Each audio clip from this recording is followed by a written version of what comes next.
Salam alaikum az-Zulflaoun, bonsoir. Dans un discours à la nation prononcé devant les membres du Parlement, le chef de l'État est revenu longuement sur les réalisations des 4 premières années de son premier mandat.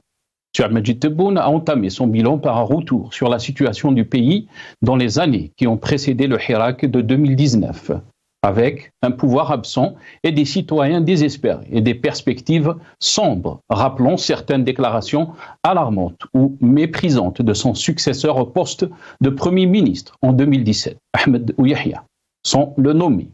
Comme lorsque l'ancien Premier ministre assurait que l'État n'avait pas de quoi payer les fonctionnaires, ou encore quand il disait « Affame ton chien, il te suivra »,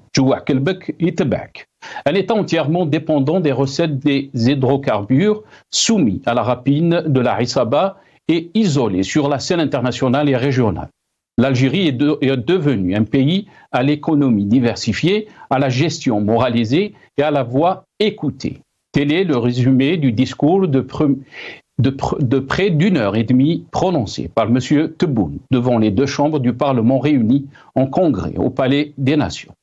Le chef de l'État a précisé d'emblée que c'est la première fois qu'un président de la République s'adresse au Parlement depuis le défunt Houari Boumediene en 1977. Ce sera désormais un rendez-vous annuel qui se fera ponctuellement, a-t-il promis. Je me suis engagé à travailler sans relâche pour instituer une nouvelle République à travers un processus de réforme basé sur 54 engagements. Je suis le premier candidat à écrire ces engagements afin de permettre l'évaluation. Les écrits restent, a-t-il dit. Mais l'Algérie nouvelle s'est mise en marche suivant une stratégie claire axée sur la moralisation de la vie publique, des réformes institutionnelles, la relance de l'économie et la mise en place d'une politique sociale et culturelle adéquate. Ce Parlement auquel il s'adresse pour la première fois est aussi le premier dont les membres sont d'une probité irréprochable, car élus sans l'influence de l'argent propre ou sale, s'est-il félicité. Les 407 députés de l'Assemblée populaire nationale et les 148 sénateurs du Conseil de la Nation l'ont écouté religieusement. Mais Tebboune a été interrompu à plusieurs reprises par des élus qui lui demandaient de briguer un second mandat. Que Dieu nous prête la santé nécessaire, a-t-il répondu à l'un d'entre eux. À la fin, à travers vous, nous laisserons le peuple décider, a-t-il dit. La demande a été réitérée à la fin du discours présidentiel par des dizaines de députés et sénateurs qui ont scandé longuement « deuxième mandat ». Al-Majid Tebboune s'est contenté de saluer l'assistance d'un geste de la main. Un discours d'autosatisfaction et une flopée de chiffres difficiles à vérifier ni à argumenter, surtout quand ils entendent Tebboune leur lancer. Je témoigne de votre intégrité et du fait que vous représentez le premier Parlement élu, loin de l'argent sale. Du grand art, le chef de l'État veut être le chevalier blanc et faire oublier son passé. Et pourtant, n'a-t-il pas participé au jeu du pouvoir de ses gouvernements à l'argent sale pendant 20 ans? Il a évoqué des acquis en matière économique avec un taux de croissance de 4,2%, des réserves de change de plus de 70 milliards de dollars et des exportations hors hydrocarbures estimées à 7 milliards de dollars. Ce dernier chiffre n'a jamais été atteint, selon lui, depuis l'indépendance de l'Algérie, un exploit que la presse a salué unanimement avec courage. Le contraire nous aurait été étonnés. Al-Hirak al-Moubarak a été encore une fois dévoyé de son cours par Tebboune dans ce discours qui clôt 2023. Notre vaillant peuple est sorti dans la rue en février 2019 avec la volonté de mettre fin à la crise grave qui a mis à l'époque les institutions de l'État à l'épreuve à cause de la dégradation de la gouvernance et de la propagation de la corruption, a soutenu Al-Majid Tebboune. Qu'en a-t-il fait depuis? Il a rempli les prisons d'Algériens qui croyaient au changement et semé l'arbitraire à la terreur.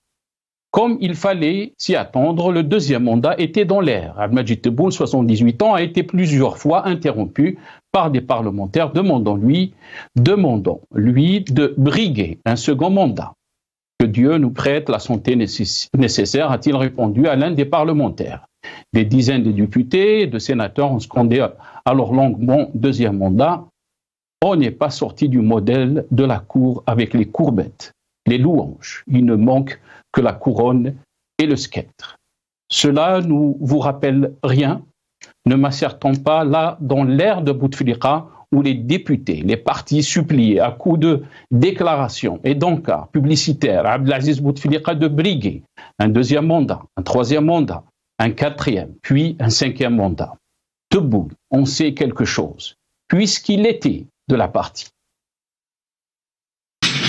نقولها بصفة رسمية ونكرر باسكو أنا راني في سنة نقول فيها نفس الكلام. أقسم بالله العلي العظيم أن برنامج فخامة الرئيس ما يتوقف. أقسم بالله العلي العظيم أن برنامج فخامة الرئيس ما يتوقف. أقسم بالله العلي العظيم أن برنامج فخامة الرئيس ما يتوقف مهما كانت الظروف.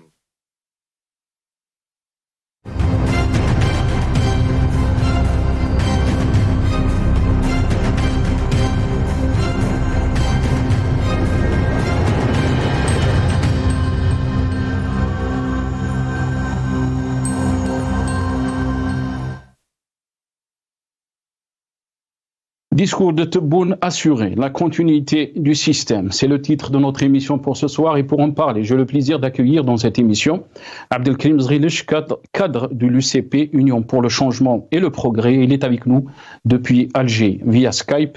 Abdelkrim Zrilich, merci beaucoup d'avoir accepté l'invitation. Marhaba bik. Merci à vous, bonsoir. Et là, je suis de Constantine, je vous parle de Constantine. Marhaba bik, c'est Abdelkrim. Marhaba bik. Merci Abdelkrim Zrilich. Vous êtes à Constantine donc. Et on salue les habitants de Constantine. On a avec nous aussi Hamid Lelou, directeur de Run for Democracy in Algeria. Il est avec nous depuis Washington. Et je suis sûr qu'il est à Washington. Il n'est pas à New York. Hamid Lelou. Il est avec nous via Skype. C'est Hamid, marhaba bik. Merci beaucoup d'avoir accepté l'invitation. Marhaba, Allah yassalmak. Toujours un plaisir. Merci à toi, à votre invité, à tous les Algériens et ceux qui nous suivent. Avec Saha Hamid Lelou, merci d'avoir accepté l'invitation. Avec Zrilich, je vais commencer cette émission avec vous. Avec Saha, merci d'avoir accepté l'invitation. On va commencer donc à décrypter un peu le discours d'Al-Majid Tebboune. C'est une première, nous dit-on. Mais avant de vous donner la parole, on va vous faire passer cette petite vidéo donc, qui a été faite par l'ENTV, donc les impressions du peuple algérien par rapport donc à ce discours. On regarde la vidéo. من خلال الخطاب رئيس الجمهورية نستنتج أو نبارك الإنتاج الشيء الجميل اللي تحقق خلال 4 سنوات. تم من هذه الصراحة التي جاء بها الآن هذا الخطاب الذي أتى صريح جدا. برمض الحاج يوسف راحل قسم ديوال لو بريزيدون عبد المجيد تبون فريمون اتصل حوايجك في الدل. كان الخطاب تاعو من الصميم يعني موش يعني مجامله ولا حاجه، كان يهضر من قلبه كلش صافي معه. كل هذا كانت بادرة خير الجزائر، كان توعدات السيد رئيس الجمهورية أنها بالإيجاع وأنه وعد ووفى. وهذا الخطاب الحقيقة كان تقييم ل4 سنوات وتقييم لبرنامج التنمية اللي تم إنجازه. Donc vous avez entendu ces Algériens, l'échantillon donc des Algériens par rapport à ce qu'ils pensent au discours d'Al-Majid Tebboune. On va voir juste une deuxième vidéo et je vais revenir très rapidement à mes invités. Cette deuxième vidéo, bien sûr, c'est ce qu'a déclaré Al-Majid Tebboune par rapport à ce discours. C'était une réponse au peuple algérien, aux millions des Algériens, si on peut dire, son avènement à la tête de l'État. On l'écoute et je reviens très rapide. ولم يكن بوسعي بعد كل ما كابدته من سبيل التغيير أن أتخلف عن نداء الملايين من أبناء شعبنا المطالبين بإنقاذ بلادنا. ولم يكن البرنامج الذي قدمته للشعب الجزائري حينها إلا ترجمة وفية لتلك المطالب المشروعة والطموحات التي نادى بها الحراك المبارك الأصيل والذي حظى والحمد لله بموافقة الشعب الجزائري خلال الانتخابات الرئاسية، ولم يكن بوسعه بعد. Abdelkrim Zrelich, je vous laisse la parole. Donc, comment vous avez trouvé ce discours? Vous avez entendu Al-Majid Tebboune nous rappeler qu'il répondit donc aux millions des Algériens pour sauver l'Algérie. Abdelkrim Zrelich. Bon, rebonsoir mon ami. Bon, pour le discours du président de l'État, comme je dis toujours, parce que quand même il y a une différence entre président de l'État et président de la République. Mais nous, on est là maintenant devant le fait accompli, c'est le président de l'État. Nous n'avons pas les moyens de dire le contraire, nous sommes devant la politique du fait accompli. C'est un discours platonique, c'est-à-dire c'est pas la première fois. Nous avons l'habitude de ce genre de discours, c'est du réchauffé. C'est un discours réellement populiste, mais qui reste un discours dirigé vers une catégorie bien précise de la population algérienne. Là, on vient de voir les personnes la petite vidéo de l'ENTV. Certainement, il y a en Algérie un pourcentage d'Algériens qui soutiennent le président de l'État actuel, c'est évident. Sauf que ce que nous remarquons, c'est que tous les avis semblent concordants. Ce n'est pas possible que sur la population des 45 millions d'Algériens, 46 millions d'Algériens plutôt, la totalité des Algériens sont d'accord avec M. Tebboune ou la politique de M. Tebboune. Ceci ne reflète pas la réalité. Voilà ce qui est certain. À travers la petite vidéo de l'ENTV, nous avons remarqué 4, 5 ou 6 personnes qui sont tous d'accord et qui sont tous en train de plébisciter le discours du président actuel de l'État. Cela est totalement faux, c'est une vérité. Nous n'allons pas détourner les vérités. Ça ne reflète pas la population algérienne. Il n'y a pas unanimité sur le président de la République actuelle. Certainement, il y a une partie de la population qui reste minime, qui je dirais, va dans la direction du régime actuel, mais c'est très loin de la vérité. Par rapport au discours en termes de chiffres, tout simplement et tout, je dirais, tout concrètement et tout sincèrement, nous n'avons aucun moyen, il n'y a aucun mécanisme. On va revenir sur les chiffres, Abdelkrim Zrelich. On va revenir sur les chiffres, mais quand vous avez dit que c'est du réchauffé, pour Al-Majid Tebboune, c'est une première, ce discours. Il est historique, il le fait devant les deux chambres, les représentants du peuple, d'après lui. Le dernier discours, il a rappelé que c'était en 77, le discours de Houari Boumediene, Rabbi Yarhamou. Abdelkrim Zrelich. Il a le droit de dire ce qu'il veut, il a le droit de penser ce qu'il veut, il a le droit de briguer tous les mandats qu'il veut. C'est-à-dire, dans le sens où, moi je dirais que c'est tellement banal comme chose, je ne donne aucune importance au fait qu'il a donné un discours au Parlement ou non. Ce n'est pas ça qui intéresse les Algériens, et on ne va pas transformer ça en une réalisation en lui-même, comme on dit une geste. Le discours ne peut pas être une geste. Si le président de l'État a fait un discours devant le Parlement, je pense qu'il n'y a pas plus banal que ça, il n'y a pas plus simple que ça. Ça fait longtemps que ça aurait dû être fait, et ça aurait dû être fait chaque année en présentant un bilan. Donc ceci est une chose à laquelle je pense que nous ne devrions même pas accorder la moindre importance et même pas perdre notre temps sur ça. Je dirais qu'il faudrait peut-être s'intéresser et essayer de sortir de l'état de fait dans lequel on est. On est dans l'expectative, on fait que de ta'liq, on passe notre temps à l'alqou, on devrait, moi sincèrement, personnellement, je pense qu'on devrait ne plus prendre de temps sur ce qu'ils sont en train de faire et nous intéresser à ce que nous devrions faire nous. Très bien. C'est une question qui est très importante que vous êtes en train de poser. On va la poser aussi à Abdelkrim Zrelich. Mais aussi, c'est important de revenir sur les déclarations, ce discours d'Al-Majid Tebboune, parce qu'il est chef de l'État, vous l'avez donc dit. Qu'est-ce que vous en pensez, Hamid Lellou? Quand on entend un discours pareil, sur la forme et sur le fond, bien sûr, Abdelmajid Tebboune a fait des déclarations. On va revenir, bien sûr, sur les chiffres qu'il a annoncés. Mais comment vous l'avez trouvé, Hamid Lellou? C'est vrai que nous sommes devant un fait accompli, mais néanmoins, dire que nous avons un président de l'État, moi, je n'irai même pas jusque-là. Une personne banale ne peut pas être président.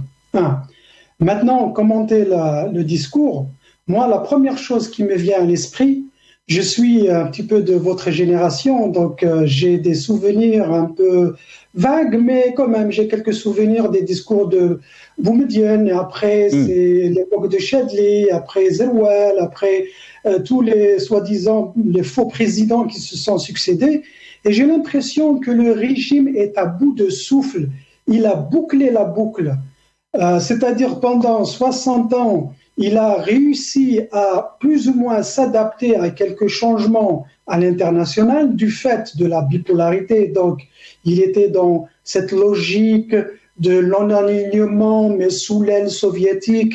Avec la chute du mur de Berlin, le régime a essayé de se refaire une virginité en simulant une certaine ouverture politique à la fin des années 80, donc en s'adaptant cas par-ci, par-là, mais quand même, il faisait semblant de changer, de s'adapter. Mais là, il n'en peut plus. Maintenant, le fait de revenir à 62, 65, 62, l'époque de Boumediene, qui était la première crapule de la République algérienne, maintenant, il veut nous faire avaler cette histoire que l'Algérie va bien parce que nous sommes les dignes successeurs de Boumediene. Et si nous sommes là où on est maintenant, c'est à cause de Boumediene qui, d'ailleurs, pour beaucoup de gens ne le savent pas, était la pure fabrication de Gaulle. Parce que pendant que les Algériens se battaient pour l'indépendance, lui se prélassait à la frontière de Oujda en se surarmant et après il est rentré en faisant un coup d'État.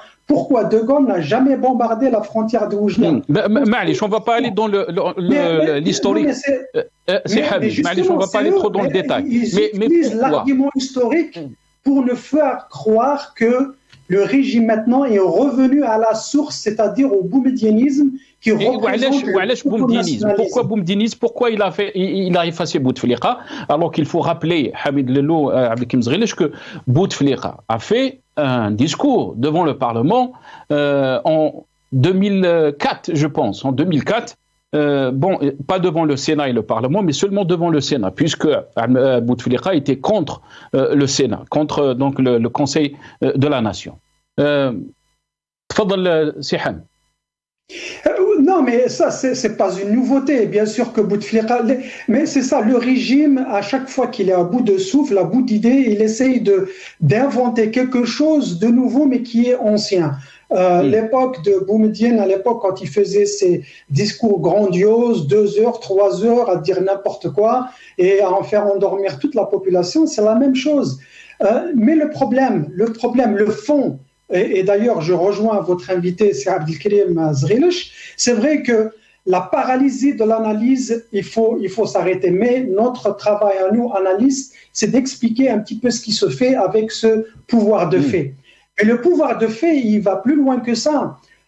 Tout ce qui est public en Algérie, toutes les personnes qui sont visibles ne comptent rien sur la balance du pouvoir réel en Algérie. Parce qu'il y a 2 choses. Il y a un pouvoir de fait parce qu'il n'a été imposé, mais il y a aussi le pouvoir de réel. Ce n'est ni Chengriha, ni Tebboune, ni Bouteflika à l'époque, ni même Boumediene.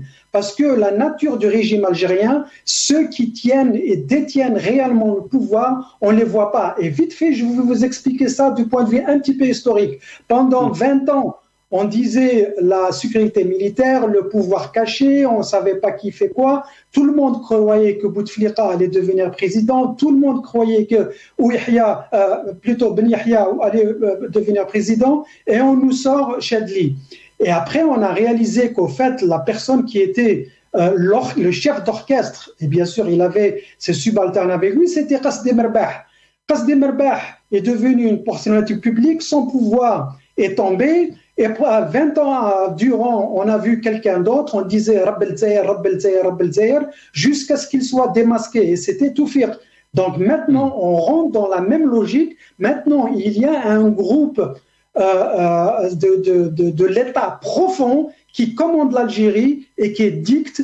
Et Tebboune ou Chengriha et toutes ces personnes qu'on voit à la télé, ce ne sont que des exécutants. Ils exécutent un point, c'est tout. Très très bien, restez avec nous. Hamid Lelo, Abdelkrim Zghilech, quand on revient un peu aussi sur ces déclarations, Abdelmajid Tebboune, il a entamé son bilan, bien sûr, on va revenir sur les déclarations concernant l'économie, mais aussi sur la situation, la situation du pays qui a précédé donc le Hirak en 2019. Il dit un pouvoir absent et des citoyens désespérés et des perspectives sombres, rappelant certaines déclarations alarmantes donc de Ouihia. On écoute Abdelmajid Tebboune et je reviens. كل الوسائل استعملت لتطبيق المخطط الذي كان مسطر للجزائر قبل الانتخابات بما يسمى مرحلة انتقالية وما يسمى دخول في الصف تاع الدول العربية وغير العربية التي زعزع استقرارها إلى يومنا هذا. إذن لجأوا إلى كل الوسائل، الإشاعات، الفيديوهات، خلق أزمة تغذية وين ما كانش. Vous avez entendu Abdelmajid Tebboune. Abdelkrim Zghilech, je vous laisse. On est toujours dans la même logique, d'essayer de trouver un ennemi à l'extérieur, l'adou al-khariji ou l'adou al-dakhili, la main étrangère à l'intérieur, à l'extérieur du pays. On est toujours exactement dans la même logique. Ce discours-là, on l'entend depuis les années 70. C'est le même discours, il n'a jamais changé. Nous sommes en train de nous perdre dans les méandres de l'analyse, comme disait votre aimable invité. Nous sommes en train de nous perdre dans les méandres de l'analyse. Ce discours-là, de la main étrangère, de l'ennemi extérieur, c'est le discours qu'on entend depuis les années 70. Rien n'a changé, c'est exactement du réchauffé. C'est pour ça, c'est-à-dire, en sens à moi, nous devrions, nous, à maintenant, sinon, je vais être encore un peu plus simple. Tout le monde est en train de faire l'analyse du bilan de Tebboune. Tout le monde essaie de faire ça. Moi, je vais pas, si vous permettez, à travers votre émission, je vais essayer de faire de montrer le bilan de l'opposition. On ne va pas tous se mettre à faire le bilan de Tebboune. On sait très bien ce qui se passe. On va revenir sur cette question, Abdelkrim Zghilech, parce que vous posez une question qui est très importante. On a parce qu'on va finir avec une question sur ça, sur le rôle de l'opposition par rapport à la situation que nous vivons. Quand on appelle Abdelmajid Tebboune à briguer un deuxième mandat, qu'est-ce que cela veut dire pour notre pays, pour aussi cette opposition? Donc on va revenir sur... Exactement, le schéma Bouteflika, j'imagine que tout le monde est en train de voir ça. Nous sommes en train de revivre les mêmes pratiques qui se pratiquaient à l'époque de Bouteflika à partir du deuxième mandat et du troisième mandat. C'est les mêmes réseaux qui sont en train de se refaire. Quand on parle même d'hommes d'affaires, le CE a été remplacé par une nouvelle organisation. Le Mejlis Chebab a remplacé une ancienne organisation. Le GTA a repris sa place, mais vraiment a repris sa place. Il y a une tentative de réanimer les anciens partis politiques comme le RND, comme le FLN. On est en train de réanimer les anciens réseaux. On revient exactement aux pratiques de l'ère Bouteflika, comme si ce Hirak-là n'avait jamais existé, comme s'il n'y avait aucun changement en Algérie actuellement. C'est ce qu'on remarque. Et ça, tout le monde le sait, tout le monde est en train de le revivre. Et le régime actuel est en train de copier exactement le schéma qui a été utilisé par Bouteflika et les réseaux de Bouteflika avant le Hirak pour les appliquer actuellement. Et même quand on entend Hadik Tebboune dire que c'est-à-dire on va continuer sur la voie. Moi, dans ma réflexion, je me dis exactement de quel programme il parle. Donc c'est quoi le programme? Parce que j'ai l'impression qu'on ne s'est jamais vraiment intéressé à cette question-là. Est-ce que c'est un programme économique? Ou est-ce que c'est le programme de monarchiser l'Algérie, de transformer l'Algérie en monarchie? Parce que Bouteflika, voilà ce qu'il était en train de faire réellement. Bouteflika était en train de rêvasser à une présidence à vie. Une présidence à vie, c'est-à-dire transformer l'Algérie en monarchie. Est-ce que tu peux, quand il dit... Voilà, j'imagine que le message... Finissez votre idée, Fadal. Est-ce que quand Tebboune il dit le programme il ne va pas s'arrêter, on va continuer sur la même voie? Est-ce que ce n'est pas créer carrément des sectes en Algérie? Pas des sectes, j'ai perdu le mot, c'est pas des sectes, c'est des comment on dit là, des sphères, de certaines sphères qui vont dominer le pays sur tous les plans. Là, on est en train de repartir sur la même chose. On est en train de créer des sphères qui gèrent le pays, qui dirigent le pays d'une manière monarchique. L'Algérie est en train de se transformer en monarchie. Le roi est mort, vive le roi. Voilà. Très bien. Très bien. Restez avec nous, Abdelkrim Zghilech. Hamid Lello, on va revenir, bien sûr, j'aimerais avoir votre avis par rapport à ce qu'a dit Ahmed Tebboune, ce qu'a présidé 2019, donc le temps de la Hisaba, d'après lui. Mais avant de vous donner la parole, on va écouter aussi ce qu'a déclaré Ahmed Tebboune sur ce Parlement, le Parlement dont il a dit, c'est dit fier d'être présent devant les représentants du peuple, je témoigne de votre intégrité et du fait que vous représentez le premier Parlement élu loin de l'argent sale, a-t-il souligné. On l'écoute. عن افتخاري لتواجدي أمامكم اليوم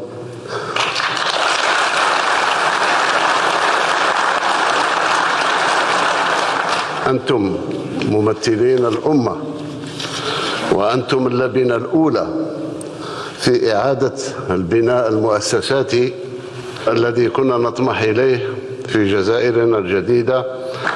أشهد لكم بالنزاهة وأشهد لكم أنكم أول برلمان لم يسد آنذاك في تعيينه وفي انتخابه لا مال ضيف ولا مال فاسد. Hamid Lello, je vous laisse la parole. J'ai l'impression qu'avec cette formule, avec ce mot, il a fait un reboot. C'est les mêmes personnes qui étaient sales il y a 4 ans, elles sont propres maintenant, parce que vous voyez toute l'audience, y compris lui-même, ils étaient tous sales avant 2019, l'argent sale. Lui, il était impliqué lui-même dans l'affaire de Khalifa dans les années 90. Il était impliqué dans le trafic de distribution d'appartements, dans la corruption avec les entreprises chinoises. Son fils, donc lui, impliqué dans le trafic de drogue, 710 kilos de cocaïne, et on continue, et tous les dossiers qu'on ne connaît pas. Et maintenant, il vient nous dire qu'ils sont propres. Le problème, justement, du changement par rapport, maintenant, vous posez les questions sur le bilan, sur le changement, c'est les mêmes pratiques, et même mieux que ça. C'est vrai que cette vidéo que vous avez montrée où il jurait qu'il allait respecter le programme du président, vous devrez le mettre en boucle pour les prochaines pseudo-élections. Ça devrait être en boucle continue pour que les gens vraiment comprennent qui est celui-là, qu'est-ce qu'il représente.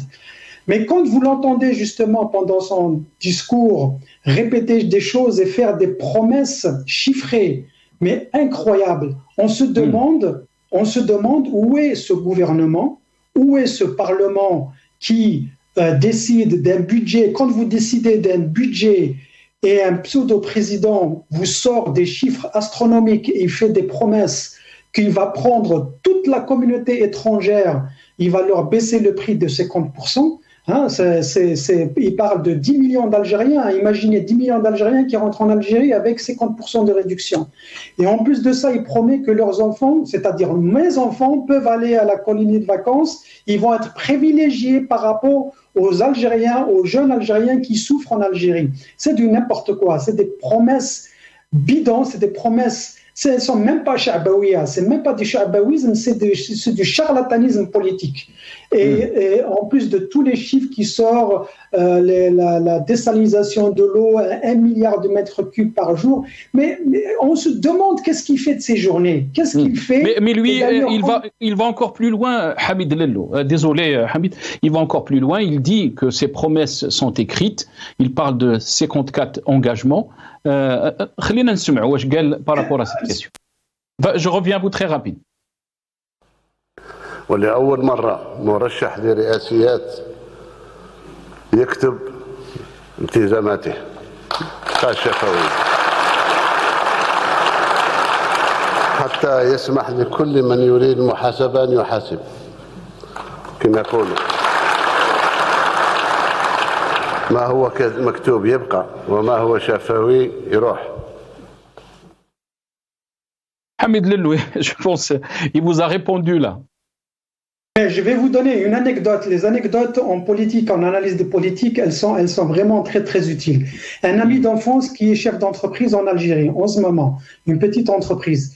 il va au bureau des impôts et il présente quelque chose et puis il demande à l'agent sur le rebate, c'est-à-dire la réduction d'impôts promise par ce même Tebboune. Vous savez ce que le cadre des impôts lui a dit? Il lui a dit, va voir ton Tebboune et dis-lui de nous envoyer cette note officielle. Parce qu'il a dit, moi aussi j'ai entendu ce discours. Et ça date il y a 2 ans, quand il avait fait des promesses par rapport à la réduction d'impôts. Ce même cadre, c'est un haut cadre des impôts, qui dit à cet ami, lui dit, tu demanderas à ton président de nous envoyer une note officielle parce qu'on ne l'a jamais reçue. Voilà ce genre de discours débile, futile qu'il dit, et il dit qu'il l'a écrit, il n'a écrit rien du tout. Maintenant, le programme du président, quand ils disent celui de Bouteflika ou bien son programme, bien sûr, si c'est des notes, comme on dit, bulleted notes, c'est des points comme ça, c'est pas ça le programme. Un programme présidentiel, il peut avoir 50 points, mais il devrait avoir au moins 500 pages détaillées. Il va détailler de ce qu'il va dire, là où l'argent va, là où l'argent revient, et tout ce qui est dépensé, et qui en bénéficie, et comment ça va se faire, et le plan quinquennal ou le plan d'audit. Avons-nous un plan stratégique de l'Algérie? Nous n'en avons pas. Donc tout ça, c'est des paroles en l'air. Et avoir quelqu'un qui va vous écrire un document avec 50 points qui ne font pas plus de 3 ou 4 pages, ce n'est pas un programme présidentiel. Je suis désolé. Très bien. Abdelkrim Zghilch, Tebboune avait donc parlé qu'il s'est engagé donc depuis que le peuple m'a confié la responsabilité de diriger le pays, à ériger le dialogue constructif en approche de travail, tout en faisant de la transparence une culture de gestion des affaires publiques. On l'entend. On l'écoute, pardon. منذ أن حملني الشعب الجزائري مسؤولية قيادة البلاد أن أتخذ من الحوار البناء نهجا للعمل ومن المصارحة ثقافة لتسيير الشأن العام.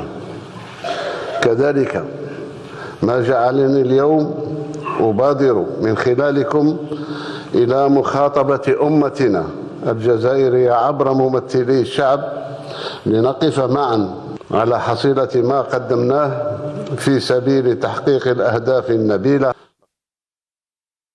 Abdelkrim Zghilch, qu'est-ce que vous pensez? Quand on voit la situation politique de notre pays, Abdelmajid Tebboune parle de la transparence. Vous avez parlé de l'activité politique.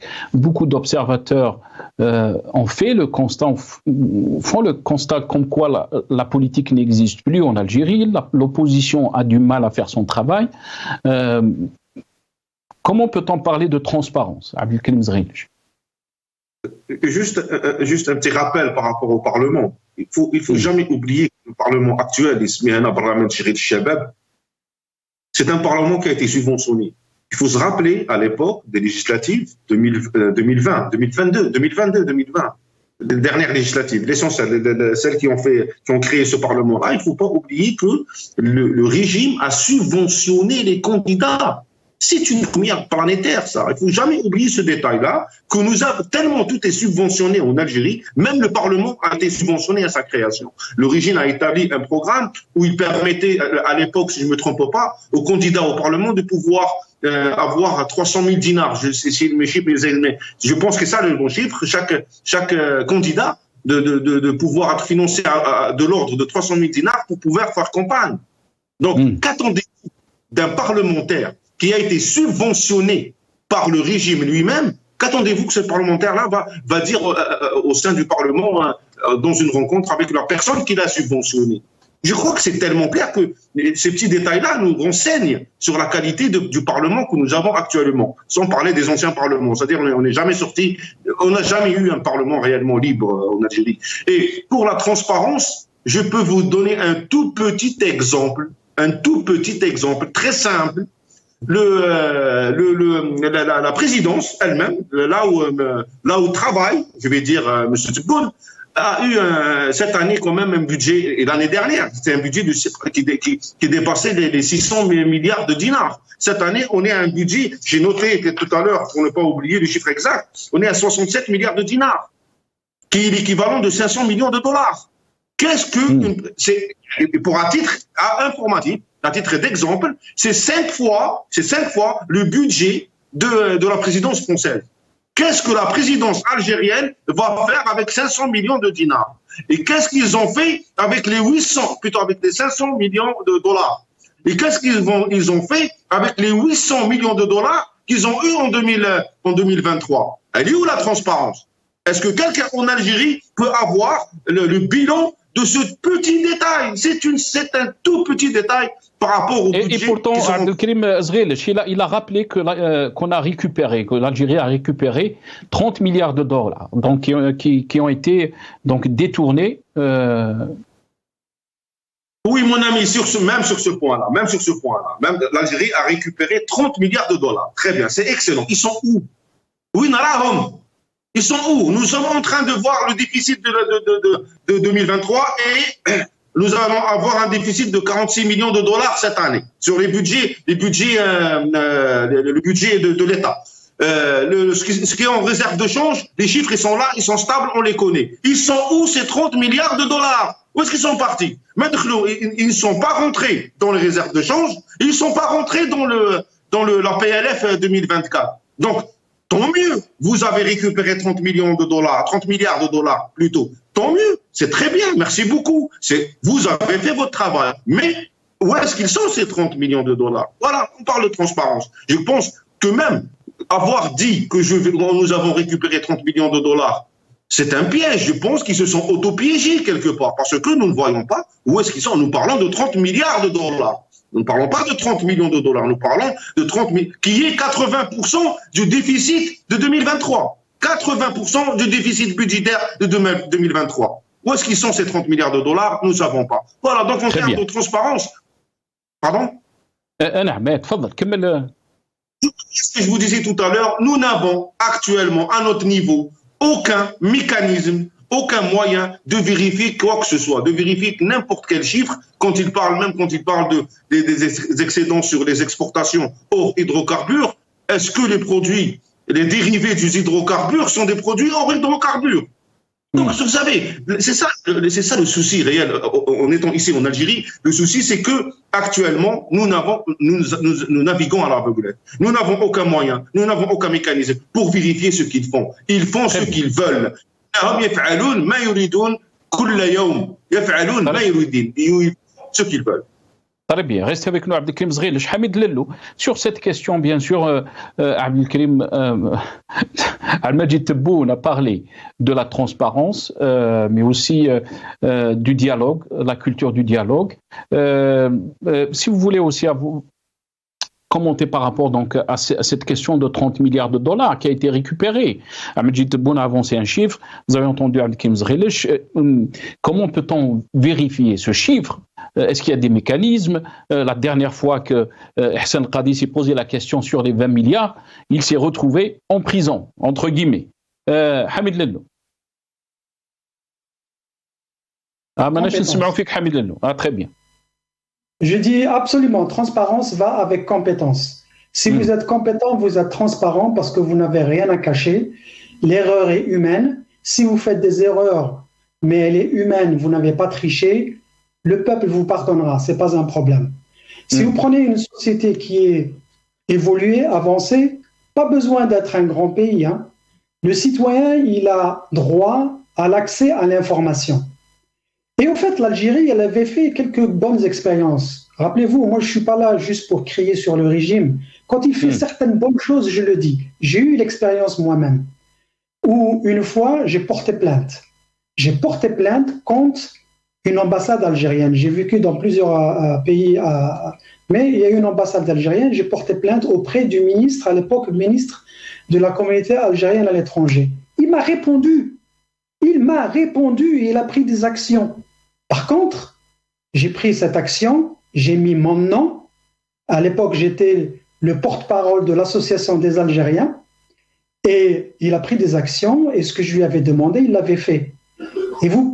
Et les gens croyaient que moi, j'étais couvert, que j'avais quelqu'un dans la sécurité militaire qui couvrait pour moi, alors que j'avais rien du tout. Même le chef de la sécurité militaire, l'ambassade, il avait peur de moi parce que j'avais eu le culot et le courage de mettre mon nom au bas de l'email. Donc, ils peuvent le faire.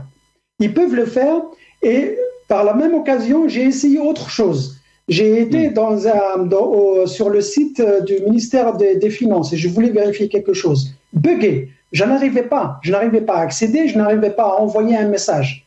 Donc, techniquement parlant, c'est possible. Mais si vous n'avez rien à vous reprocher, si vous n'avez rien à cacher, vous mettez ces institutions à nu, où l'Algérien a accès à l'information, vous prenez cette information, vous la rendez disponible aux citoyens algériens et bien sûr à n'importe qui, aux étrangers aussi, et vous cataloguez ou bien vous mettez des catégories pour que l'information que vous voulez avoir accès qu'aux Algériens, il faut avoir des demandes spéciales. Par exemple, ici aux États-Unis, moi j'ai fait des demandes pour le lobbying de Haddad. Et j'ai fait des échanges avec le ministère de la Justice américain. Et après, ils m'ont répondu, ils ont eu des avocats qui ont lu mon courrier. Et puis après, ils m'ont répondu avec plusieurs questions. Et moi, je ne pouvais pas me permettre de payer un avocat pour faire des demandes beaucoup plus précises. Mais c'est pour vous dire que le mécanisme est simple. Nous sommes dans une ère de technologie, de l'Internet, et ces institutions, si elles n'ont rien à cacher, elles peuvent mettre toute l'information à la disposition du peuple algérien et n'importe qui pourrait éventuellement accéder à l'information, sauf l'information qui est classée secret d'État, bien sûr. Mais est-ce qu'ils le font ? Non, ils ne le font pas parce que justement, ils n'ont pas l'information réelle. Et pour preuve, quand Tebboune nous sort des chiffres astronomiques qui n'ont aucun sens parce que ça ne s'ajoute pas. Si on mettait l'information sur le net et on comparait l'information avec celle qu'ils donnent dans leur discours, vous allez voir qu'il y a un gap, qu'il y a un creuset énorme entre les deux. Très bien, restez avec nous, Hamid Lello. Abdelkrim Zghilish, on a vu aussi dans cet exercice de Al-Majid Tebboune des députés, des sénateurs aussi, se sont élevés, ils ont crié donc au deuxième mandat, ils ont scandé donc Al-Majid Tebboune pour briguer un deuxième mandat. On l'écoute et je reviens.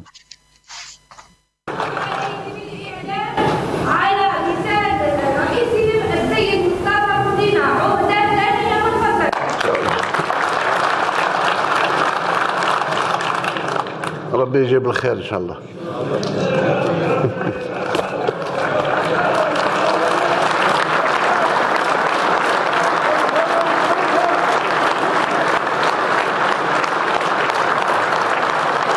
شكرا.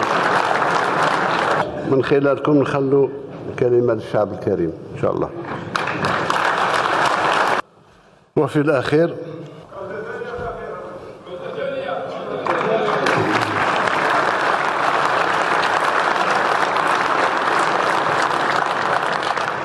إن شاء الله ربي يعطينا الصحة الكافية إن شاء الله.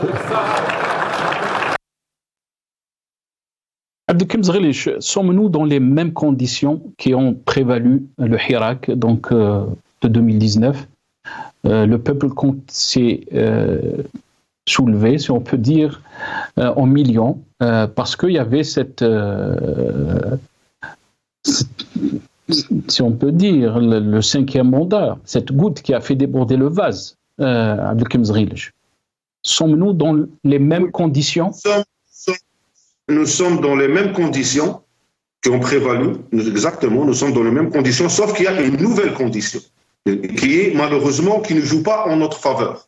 Avant le Hirak, je dirais les Algériens, et moi je déteste parler au nom des Algériens, je déteste je dirais la population, la société civile n'avait pas l'expérience du Hirak. Les Algériens, moi, parmi ces Algériens-là, j'étais convaincu que s'il y avait 10 millions d'Algériens dans la rue, le régime va tomber, le régime va changer. Nous allons pouvoir faire quelque chose politiquement dans ce pays. Par contre, maintenant, nous avons l'expérience. Et ça ne joue pas en notre faveur. Maintenant, nous avons une expérience, malgré que nous vivons pire que c'est même pas les mêmes conditions. Les conditions sont pires que les conditions qu'il y avait avant le Hirak. Sauf que maintenant, nous avons cette expérience-là. L'Algérien sait maintenant que même s'il descend dans la rue 10 millions, le chiffre officiel déjà c'est 13 millions. Ça c'est les chiffres officiels, des chiffres donnés par en lui-même. Maintenant, l'Algérien a constaté. Il est descendu à 13 millions, et c'était plus en réalité, mais nous allons rester sur les chiffres officiels, et ça n'a absolument rien changé. Pire, ça a transformé, ça a endurci les conditions de vie, ça a dégradé les conditions économiques, le régime s'est endurci, est devenu beaucoup plus dictatorial qu'il était à l'époque de Bouteflika. C'est une vérité. À l'époque de Bouteflika, nous n'avons pas vu des journalistes en prison et les opposants ne partaient pas en prison. Donc, malgré que les conditions s'empirent, sauf que nous avons une nouvelle condition qui est le vécu du Hirak en lui-même, qui a été une déception énorme pour les Algériens qui croyaient en un changement politique silmi en Algérie. Pour le régime en réalité... La faute de qui, Abdelkarim Zghelch? La faute, elle est partagée. On va dire, on peut pas définir, on va pas dire la faute c'est de X ou la faute de Y. Ça, c'est pas possible. C'est trop gros. Le Hirak, c'est trop gros et trop grand en même temps pour qu'on puisse définir, blâmer une tendance ou une personne. Le régime a sa part, l'opposition a sa part, le Hirak en lui-même a sa part. Moi, à un certain moment, on est réellement parti, avant les élections de 2019, on est réellement parti vers une folklorisation catastrophique du Hirak. Le Hirak est devenu étouffant, un populisme étouffant, un manque de maturité politique inimaginable, parce que quand on revient sur la fameuse idée qui a été transmise à l'intérieur du Hirak, là, les Tandem al-Hirak, non à l'organisation du Hirak, franchement, il faut vraiment avoir le régime espéré. Qu'est-ce qui peut faire réellement peur au régime? C'est que les gens s'organisent. C'est qu'il y ait une organisation réelle, une organisation politique, bien sûr, à l'intérieur, avec des revendications politiques. Voilà ce qu'il faut dire. Pardon? Très bien. C'est Abdelkarim, parce que le temps nous presse. On va revenir aussi sur les questions de l'opposition dans d'autres émissions. Mais très rapidement, Hamid Lellou, est-ce que nous sommes dans les mêmes conditions? La même question, donc, pour vous, les mêmes conditions qui ont précédé au Hirak de 2019. Quand on voit ces pratiques, on a vu des voix s'élever en même temps, en 2019, demander à Bouteflika de briguer donc un 5e mandat. Hamid Lellou. Absolument. Je dirais même les conditions sont beaucoup plus favorables, beaucoup plus mûres. Et j'irais même dire que, effectivement, je suis d'accord avec Abdelkarim, l'expérience des Algériens maintenant, elle est acquise. C'est une très très grande expérience. Et d'ailleurs, même à l'époque, le fait de rester non violent, c'est quelque chose d'extraordinaire. Quand il dit aussi, là où je ne suis pas d'accord, quand il dit que les conditions sous Bouteflika étaient un peu mieux, il y avait moins de violence, ce n'est pas par rapport à Bouteflika ou par rapport à maintenant. Je pense que, et je l'avais dit à beaucoup de Hirakistes à l'époque, j'ai dit si on échoue, si le Hirak échoue aujourd'hui, et le retour du bâton va être dur, parce que le régime va tout faire pour se venger du peuple qui a osé défier le statu quo, défier l'autorité de ce régime illégitime. Ce qu'il y a aussi à dire, c'est que là où je suis d'accord, effectivement, même à l'époque, je parlais avec certains des hirakistes, il fallait que ça s'organise, mais c'était difficile parce qu'on avait tous peur de la récupération. Et maintenant, pour arrêter cette paralysie de l'analyse et faire des propositions, il faut se dire que pour la prochaine fois, pour un futur proche, je pense que ça va arriver, il faut qu'il y ait des leaders charismatiques, des leaders, pas un leader, des leaders charismatiques, je ne parle pas de Zahama, qui travaillent ensemble et qui enclenchent enfin ce sursaut populaire, ce sursaut national. À ce moment-là, si ceci arrive, il arrivera, il n'y aura plus cette accusation comme quoi il y a des opportunistes. Non, parce que ces leaders, c'est eux qui vont prendre le devant de la scène et qui vont prendre double risque politique si jamais ils échouent, mais aussi un risque au niveau de leur personne et de leur famille. Une fois que ce mouvement a ces leaders qui prennent le devant et qui va commencer petit et va grandir, à ce moment-là, ceux qui vont venir pour surfer sur la vague, c'est trop tard pour eux, parce que ceux qui ont appelé à ce sursaut, ils sont là depuis le début. Merci beaucoup Hamid Lellou. Barakallahu fik.